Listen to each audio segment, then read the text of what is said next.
네, 안녕하세요. 고쌤입니다. 잘 지내셨나요? 한국은 지금 엄청 덥다고 들었어요. 근데 이곳 보스턴은 날씨가 많이 풀렸습니다. 네.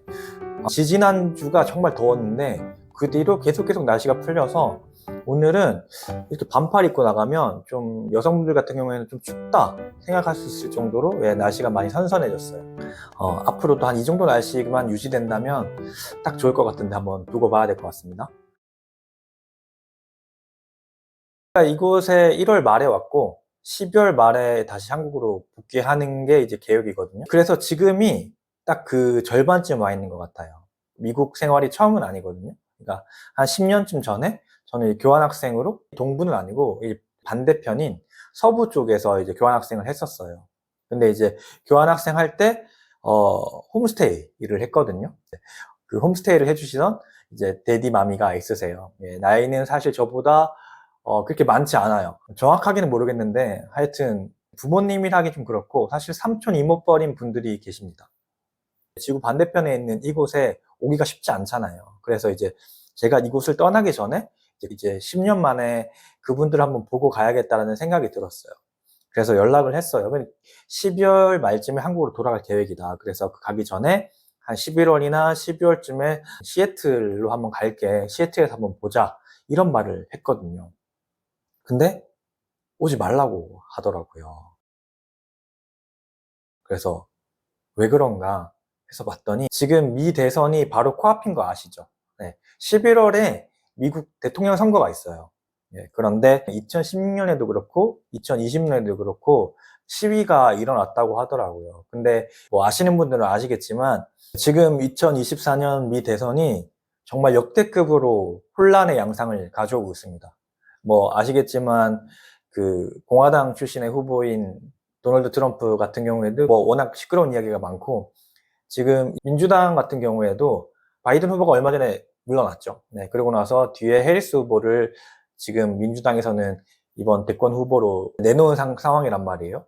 대통령 선거가 3개월을 앞둔 상황에서 또 교체를 했다는 게 말 그대로 지금 선거가 혼란의 양상을 보이고 있는 거예요. 이번에는 더 했으면 더 했지 덜 하진 않을 거야. 너가 11월 대통령 선거 이후에 만약에 온다고 하면은 분명히 큰 시위가 있을 거니까 그때 거기 와서 너 위험에 처하는 걸 나는 원하지 않는다고 이렇게 말을 하더라고요. 그래서 11월, 12월에 시애틀에 오지 말고 차라리 자기가 이제 보스턴에 뭐 9월, 10월 중에 오거나 아니면 너희가 오더라도 11월 대선 이전에 우리를 방문해라. 이렇게 말을 했어요. 제가 한번 찾아봤어요. 그러니까 2016년 공화당 후보 도널드 트럼프가 당선됐을 때도 그리고 2020년 민주당 후보 조 바이든이 대통령이 됐을 때도 뉴욕, 로스앤젤레스, 워싱턴 DC, 포틀랜드, 필라델피아 뭐 이 정도가 이제 두 번 다 시위가 크게 발생한 곳으로 나오고 있어요. 뭐 더 있을 수도 있습니다. 그래서 뭐 시위가 일어나는 이유에는 여러 가지가 있겠지만 여러분도 아시다시피 미국 대통령 선거가 좀 독특하잖아요. 시위가 발생하기가 굉장히 좋은 선출 방법이라고 저는 생각이 되더라고요. 일단 이렇습니다. 그러니까 한국이랑 가장 큰 차이점은 국민 직접 투표가 아니라 실제로 대통령 투표에 참석하는 사람은 538명인 거예요. 주별로 이제 선거 인단을 뽑아요. 그래서 미국 전체 인구에서 각 주별로 인구가 차지하는 비율에 따라서 그 538명을 나눠서 선거 인단을 배정을 해요. 그러면 가장 많은 곳이 이제 캘리포니아주에 사람이 가장 많이 사니까 캘리포니아에는 55명을 배정해 놨고 알래스카 같이 이제 인구가 적은 주 같은 경우에는 이제 3명 이렇게 배정을 해 놓는 거죠. 50개 주 중에서 메인주와 네브래스카 주를 제외한 나머지 48개 주에서 승자 독식 제도를 선택하고 있어요. 이게 무슨 말이라고 하면 538명 중에서 이제 매사추세츠 같은 경우에는 11명이 배정되는데 그 매사추세츠 안에서 투표로 누가 이겼는지를 결정한 다음에 11명이 전부 다 그 후보를 지지하는 거예요. 그러니까 뭐 100명일 때 1명 대 49명으로 해서 51명이 이기다 아니면 99 대 1로 해서 99명이 이기나 실제 대선에 미치는 영향은 똑같은 거예요. 여기에서 문제점이 발생하게 되는 겁니다.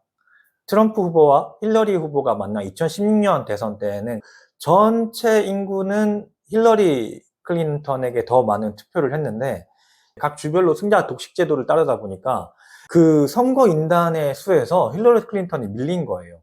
그래서 도널드 트럼프가 당선이 되었죠. 그런 일이 일어날 때 특히나 더 국민들의 반발심이 더 커지는 거예요. 사실 이제 대한민국 투표로 보면 이해할 수가 없는 부분이긴 하죠. 제가 생각을 해봤어요. 저는 이제 울산에 살고 있잖아요. 울산 시민으로서 투표권을 행사했다는 말이죠.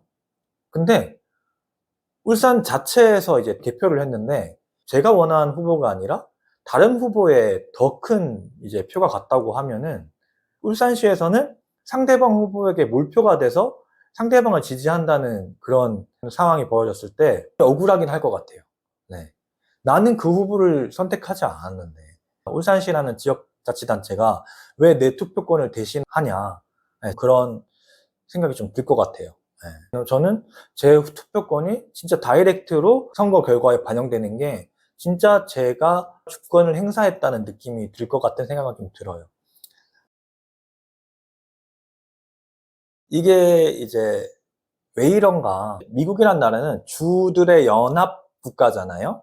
건국 헌법이 제정될 때 그 주별로 굉장히 큰 가치를 두었기 때문에 그 주를 통째로 독립된 개체로 본다는 생각을 바탕으로 만들어진 것 같아요.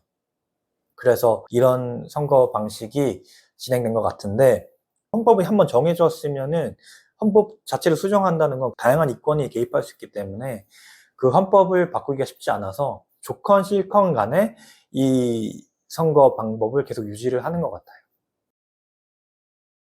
한국마저도 미국이라는 나라 강대국이다 보니까 이 미국의 대통령이 누구가 되느냐에 따라서 굉장히 많은 부분이 흔들리거든요. 그렇기 때문에 한국 분들 중에서도 이 대선에 관심이 있는 분들이 분명히 계실 것 같은데, 결과도 결과지만 그 제가 이번 영상을 통해서 이제 말씀드리고 싶은 거는, 사실 이제 한국에서 미국을 여행 삼아 오시는 분들은 뭐 하루 이틀 사이에 여행을 결정하고 갈 수 있는 경우는 극소수라고 생각합니다. 뭐 출장이나 뭐 이런 게 아닌 이상은 이제 대부분 일정 기간을 계획을 하시고 이제 아마 오실 것 같은데, 이제 대선 이후에 이제 미국 치안이 굉장히 좋지 못한 거니까요. 이제 혹시라도 이제 올해 연말에 이곳을 이제 여행 삼아 오시려는 계획이 있으신 분들은 대선 이후에 이제 한 1, 2주 정도 상황을 좀 지켜보시고, 아, 갈만하다 싶으면 오시는 방법을 택하시고, 아니면 이제 그냥 다른 나라 가세요. 굳이 미국 오지 마시고, 다른 나라 갔다가, 미국 뭐 내년이나 내후년에 또 한번 도전해 보시고, 예, 올 연말에는 이쪽으로 여행 오시는 거는 좀 자제하시는 게 좋지 않을까. 왜냐면 대선 직후에는 2016년도 그랬고, 2020년도 그랬고, 이곳 치안이 굉장히 흔들렸을 시점이었고, 2024년은 그 홈스테이 마미가 생각해도 그렇고 제가 생각해도 그렇고 더했으면 더했지 덜하지 않은, 네, 그런 상황이 올 거라고 생각되기 때문에 그래서 사실 저도 좀 걱정이 돼요. 네, 대선 전에 저희가 여기를 떠날 확률은 크게 높지 않거든요. 연말까지는 저희가 여기 있을 것 같은데, 보스턴 자체가 원래 이제 치안이 그나마 좀 유지되는 곳이고, 뭐 지난 대선을 봤을 때도 어느 정도는 좀 안전한 곳이었기 때문에 좀 그래도 괜찮지 않을까 생각하면서도 다시 한번 저 역시도 조심해야겠다. 오늘 영상도 여기까지고요. 날씨가 많이 더운데 건강 유의하시고 저는 다음 영상에 뵙겠습니다.